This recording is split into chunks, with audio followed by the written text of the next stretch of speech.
Okay. Thanks for tuning in. Thank you for tuning in to the Man Tucson radio program. Tonight's a little bit different. Typically, I like to wait till Saturday and try to be consistent and do this thing on Saturday nights at 6 p.m. I'm not going to be able to do this tomorrow at 6 p.m., so we're recording early. Yeah, we're recording 10 o'clock, 10:15, whatever time it is. We don't have to do it perfectly. We just have to get it done. So we're recording a little early tonight. We're going to post it up. And then I'll probably schedule the link to repopulate again at 6 p.m. So if you're listening to my voice, you're not listening to it live unless it's 10 o'clock or 10:15 on Friday night, April 12th. Tonight, we're doing things a little bit differently. Typically, I just like to sit here and ramble to myself. I've got Steve Putnam with me. We're just going to kind of have conversation about a few topics. Maybe have some fun, some laughs. It's supposed to be fun. Because we're having a camp out tonight. Tonight, we had our planning meeting for Man Tucson, pairing up with Rough Cut Men's Ministries for the Rough Cut Men's event that starts tomorrow morning at 8 o'clock. If you're not registered, registration closes online at midnight tonight. And then we are accepting registrations at the door. So just walk up, let us know you're interested. We'll get you registered right there at the door. It is $30 registration fee. But I tell you what, if you walk up, make sure you bring a friend. And we'll do 2 for 1 at the door for you. I always feel a little hinky about saying that because, and then you get the guys that have registered like months in advance. By the way, nobody registered months in advance. We're going to get to that topic. You did. Yeah, I did. Well, it's my event. But, yeah, so deal with it. We also have scholarships. Don't let money stop you from coming out and having some outrageous fun and getting connected with the men in your city. I'd love to meet you. I'd love to be able to have an opportunity to speak with you. It's an interactive event, and we're going to talk about that a little later as well. So, Steve, why don't you say hi, and what are you doing here? I'm sleeping at your house tonight. Awesome. So we're having an overnight. What do they call that? Slumber party. We're having a slumber party. Yeah, but no, I'll be in a different room. Yeah, with the door closed and your CPAP machine on. But you'll probably hear me. So therefore, what an interesting concept that you're a snorer. You're going to sleep with a CPAP on, yet you're still going to have to hear me snore. It's okay. I like music when I sleep. There you go. I'm melodic. So anyway, there's just a few things. We were talking about registration. We've got about 13 online registrations, and 9 of those have paid. So if you're even listening, I have 27 unique listeners. So if you're one of the 27 unique listeners that has registered for this event in advance, and you haven't paid yet, you'll have an opportunity to pay at the door. That means 14 of you have not registered. Please register. Yeah, and come on out. It's going to be a lot of fun. Yeah, so that we had the planning meeting tonight, and we kicked around the table about men. Men between 25 and 45, not really spending time away from their families to attend these kind of events. We have some opinions as to why that happens. I'm not really a statistics guy. I happen to believe that 87% of all statistics are actually made up. I'd say that's very accurate. Yeah, that's absolutely accurate. So I don't like to do statistics, but it's true. There's a whole generation of men. I see the older men, putting myself into that category. Steve, you fall into that category. How old are you? 34. Right. So you're dead center of that demographic. So why are you going? What is attractive about this type of an event to you? Well, my first men's event that I ever went to, I was 17, and I went to the first Promise Keepers in Los Angeles. And I found that to be very valuable because it was men reaching across boundaries with other men and reaching across racial boundaries, reaching across denominational boundaries. And one thing that's always bothered me ever since I became a Christian was seeing these wonderful divides that exist across denominations. And I think that that's total bunk. That really shouldn't exist. So seeing events like this happening, number one, it's engaging my fleshly nature to a bit because I get to go and watch movies for a bit. It's engaging my spirit because it gets to connect what I'm seeing in movies with my spiritual life in getting closer with Jesus. And it helps me to get closer with guys in my area. And I've only been out here in the Tucson area since 2010. So it's very important for me to build and establish relationships with other men. Right, and that's the key that I was listening to you talk about Promise Keepers, and I went to a Promise Keepers here in Tucson. And I love the Promise Keepers event. In fact, there's a Promise Keepers event coming up in Phoenix on May 17th and 18th. You can actually find out about the event at their website, whatever that website is. Just look up Promise Keepers Phoenix, and it'll pull it up. I don't have the website in front of me, and I'm looking at the poster, and they don't have the website on the poster. PromiseKeepers.org. Do they really? Okay, PromiseKeepers.org. Oh, yeah, the big letters down at the bottom. So that's going to be a good event, and I love Promise Keepers because they have a lot of really nationally recognized speakers speaking. They have some great music set up. There's great messages. Now, the difference between what we're doing at Rough Cut is that this is an interactive experience. It's not a program, presentation, or Bible study. It's interactive. It couples, like you were saying, it's got high masculine content movie clips with biblical manhood principles. We talk about the aspects of friendship and fathers. We talk about our dads. We talk about the stuff, surviving the economy, hidden sin and integrity. Going 2 by 2, being friendship, belief in leadership. What's the correlation between belief and leadership? Waking up the warrior. So this event's tomorrow morning, April 13th. Starts at 8 a.m. Get there, around 7:30. Have a cup of coffee, grab a muffin, and engage with the guys in your community. The price, again, $30. Don't let the money keep you from coming out. Bring a friend. We'll do 2 for 1.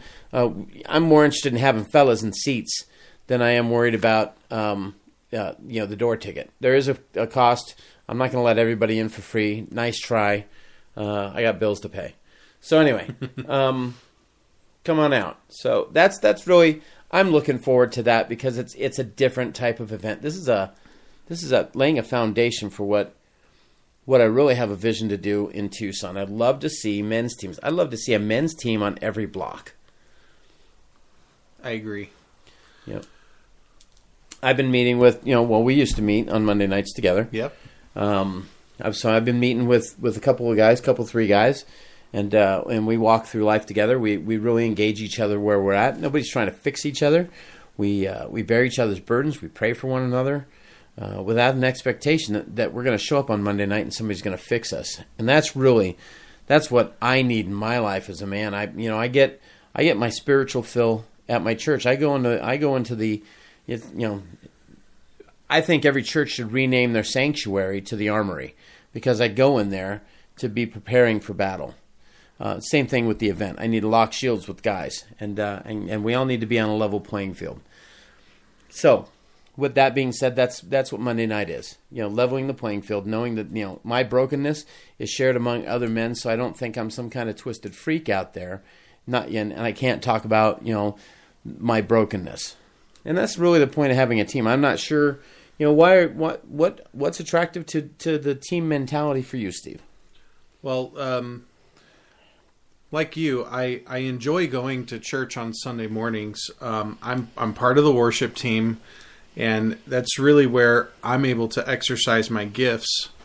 And by the time I'm done on stage with worship, I get to the point where I'm sitting there listening to my pastor's message. And our pastor's awesome. I love our pastor. I like him. He has a lot of really wonderful wisdom to share. Quite honestly, I'm exhausted by that time, and my head's not really in the game. So I will listen on occasion, go back to it and listen through podcasts. But the thing that I appreciate about men's teams is I can't escape conviction. I can be a wallflower on a Sunday morning, and I can text on my phone. I can look at Facebook. I can look around at the other people in the room. I can, mess around and annoy my wife. But when I'm sitting down with two other guys on Sunday afternoon, we are locked in and there's nowhere to escape. Mm-hmm. And that's very valuable to me because I'm a highly distracted individual. So that's necessary for me to grow in my relationship with God and to be held to account for who I should be at home as a husband and as a father. Awesome.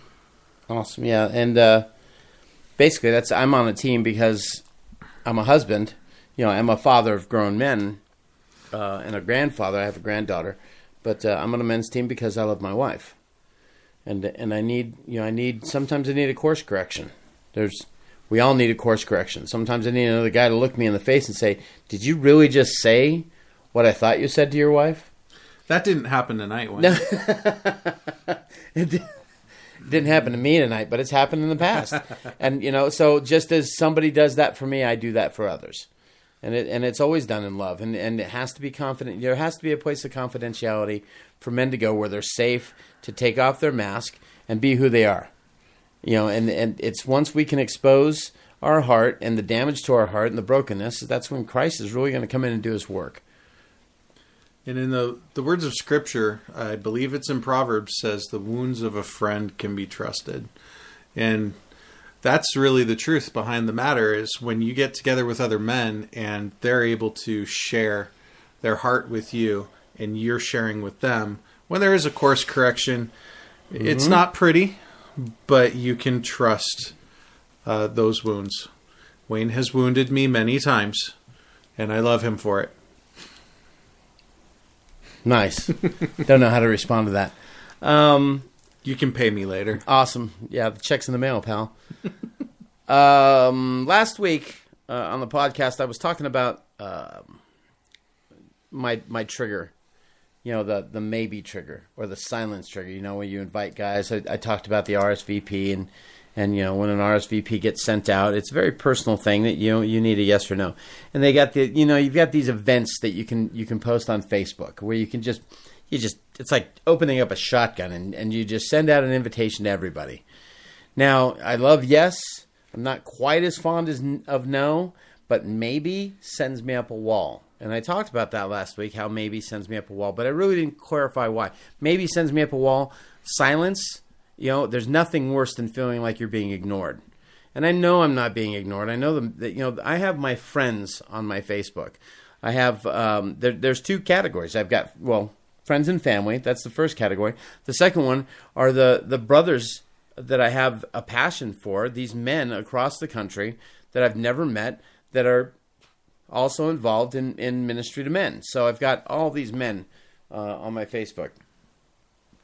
And I wanted to clarify, I have a bit of a father wound myself.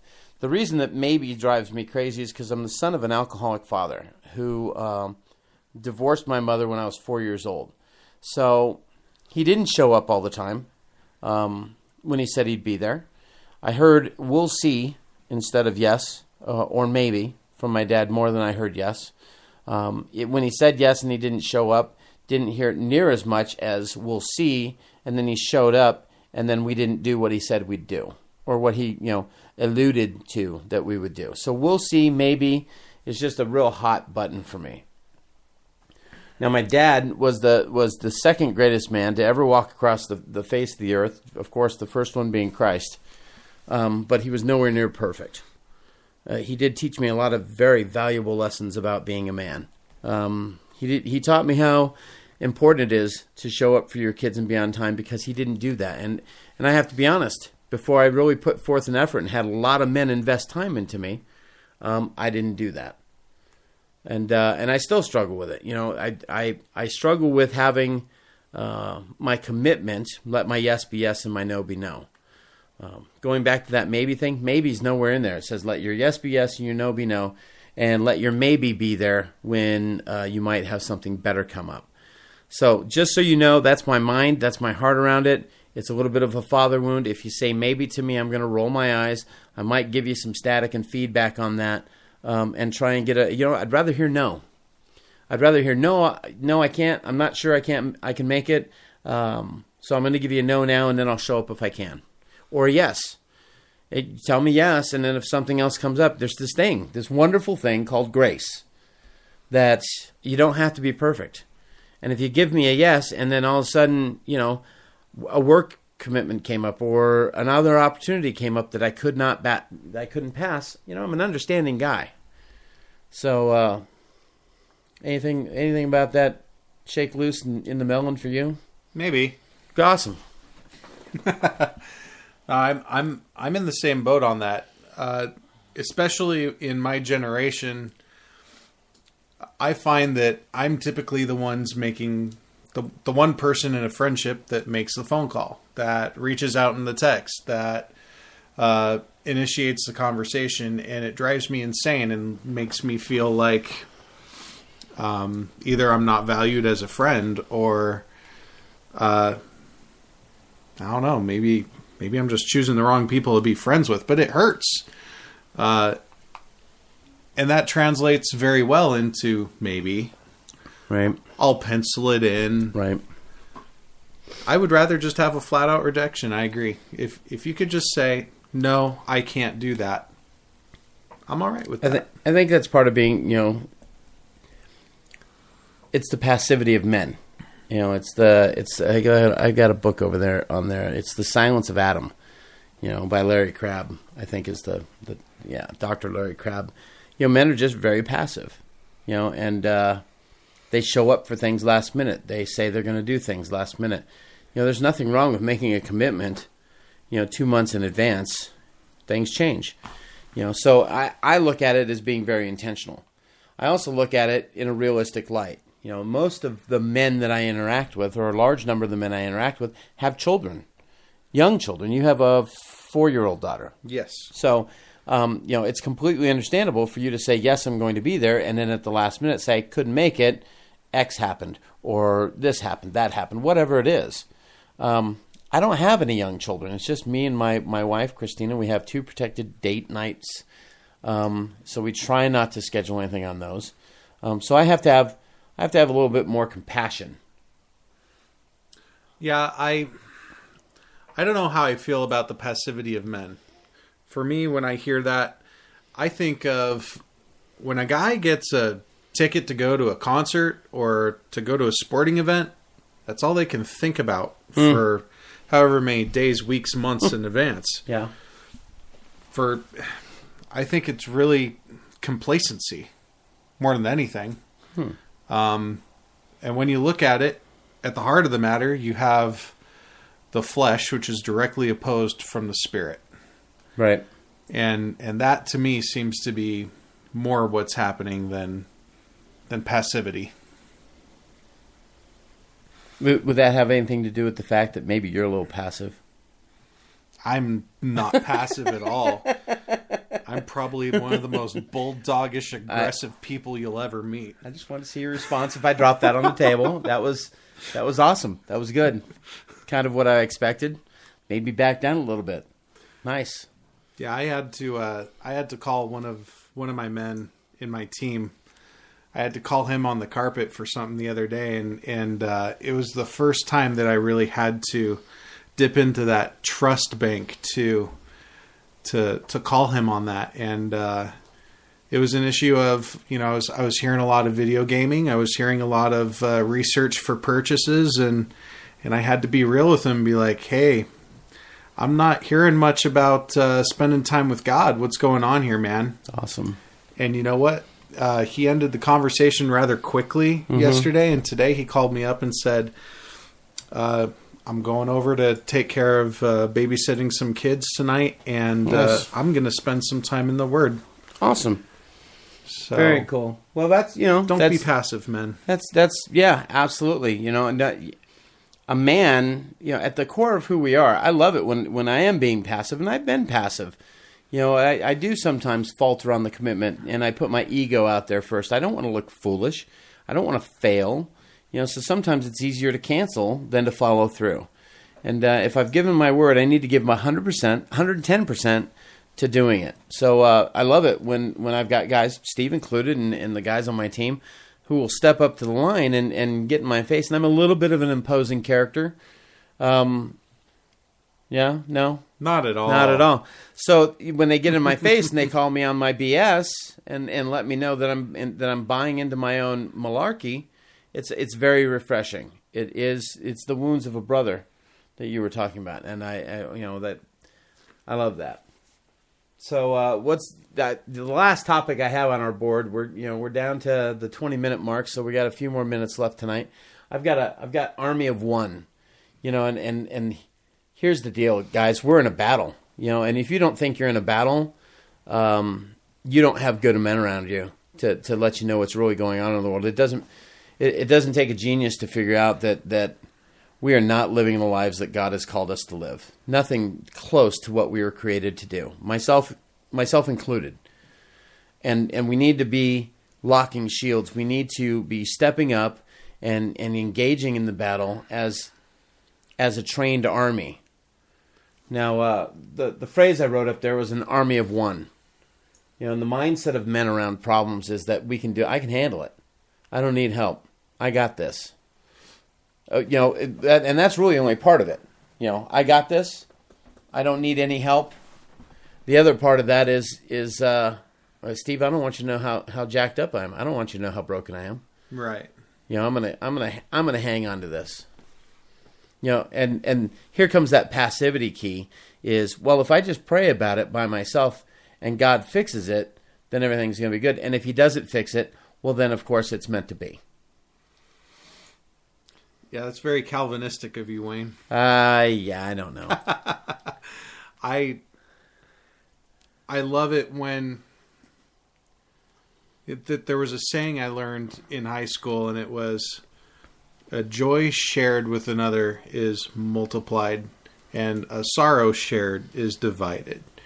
And there's a little bit of scriptural truth in that. Sharing my life with other men. In my team, we make sure that we call at least one other person every day. And it's for the sake of building relationship and sharing the burden. I'm a recovering addict. So it's important for me to be able to talk to somebody and say, hey, guess what? I am triggered today. I am wanting to run to my idol. I don't want anything to do with God. And I am just having one hell of a time overcoming this. And I need you to step out and pray for me. I need intercession. And I need God's grace right now because I can't get through this on my own. And that's how I got into addiction in the first place, is trying to handle things on my own, being isolated, not being in a relationship, and running to something false instead of something true. The truth is, when God created Adam, he said, it's not good for man to be alone. And he wasn't just talking about the marriage aspect of relationship between men and women. He was talking as well. When you research further in Scripture, what else does it say? A cord of 3 strands will not be broken. And there's so much evidence that says men need to have relationship with others. Well, men learn how to be men in the presence of other men. Yep. I think back, and it's that phrase, an army of one, it's just offensive to me. Men used to go off to war. There was a season to go to war. There was a king that got in a lot of trouble because all the men went off to war, and he decided to hang back and watch one of his neighbors, hit one of his men's wives, take a bath on the roof.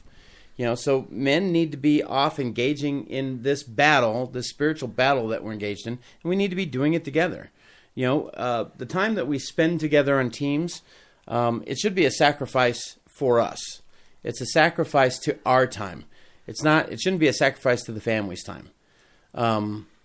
Absolutely. Sometimes it can't be helped. I know you meet on Sunday afternoons, and that's what works for your team. And for me, actually, that works because my family takes naps on Sunday afternoons. So I have sacrificed my nap time in order to meet with the men. Nice. My family doesn't lose out on anything other than me snuggling up.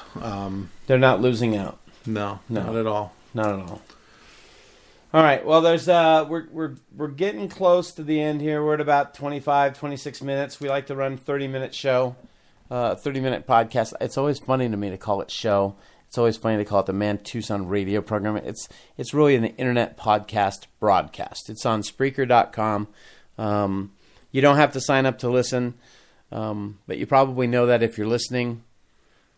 Yeah. Anyway, almost over, and I got a couple more things. First of all, I want to say thank you to Jacob Coffin. He was the worship leader or the co-worship leader at Crossroads Church here in Tucson. That's the church I attend. He's also the son of the lead pastor, Kyle Coffin. And Jacob's off at San Diego Christian College. I asked for the opening title, that opening music. We just call it the Man Tucson song. And he put that together for me, I don't know, in a weekend. He's a really smart man. I'm not going to call him a young man. He's a smart man, and I deeply, deeply appreciate what he's done for us. He's getting ready to go on a missions trip down to South America. How cool is that? He's going to go down and study abroad for a semester. He'll hear Kyle tell the story. Just to recount it, the man leading the mission trip usually comes out and presents the spiel and says, this is what we're doing, and nobody ever comes up. And it was kind of funny, because Jacob was like, well, I'll go, and the guy was all excited. I was like, oh, really? Anyway, I'm not going to recount the story, right, but it was fun. Jacob, if you're listening, there's one word you need to remember. Okay? And don't drink the water. So I just wanted to say, again, thank you to Jacob. And also, the Tucson Neighborhood Food Pantry. That's a neighborhood, it's initiative. It's being run out of Crossroads Church, but it is a separate entity. It's a separate tax-exempt, not-for-profit food pantry serving East Tucson. The Tucson Neighborhood Food Pantry is not a government-sponsored organization. They are supported by non-perishable donations. Donation boxes, you'll find them in local businesses. You'll see a sign on the side. And tax-deductible financial gifts. The vision's to continue to partner with other churches and community organizations to establish neighborhood food pantries in all of southern Arizona. We'd like to see one of these in every zip code. Providing not only food, but toiletries and medical services, and all the essentials. Clothing, housing, job training, everything.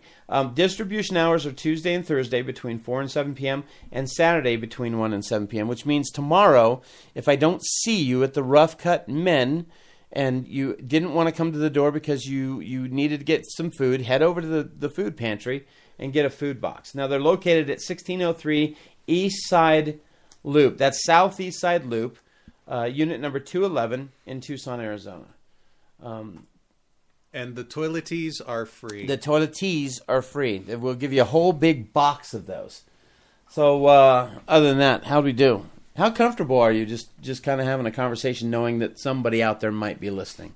I'm completely terrified. I just try and forget that part of it. Why would you be terrified? It's just us, it's just us talking with this microphone with a green light in front of us. Because I honestly have a very wicked tongue, and I'm just trying to pretend like the FCC is listening. Very cool. Yeah, and that's part of the reason I do this is to improve my speaking, which is why I usually do it by myself. And the last few weeks, it's kind of gone south, and I go off on tangents, and there's no linear beginning or end. So it was kind of fun to hang out with you and do this. I'm looking forward to. Hey guys, give me some feedback about what's going on. Did you like listening to us together as opposed to me alone? I mean, come on. I know you're out there. I can check statistics. I can check the what do they call it? Analytics. So I know people are listening. Seriously, thank you for sharing this time with me. I pray that it's not a waste of time. I pray that I can serve you in some manner, and that Jesus touches your life in a way that just cannot be denied. Let me thank you again for listening to the Man Tucson radio program. God bless you.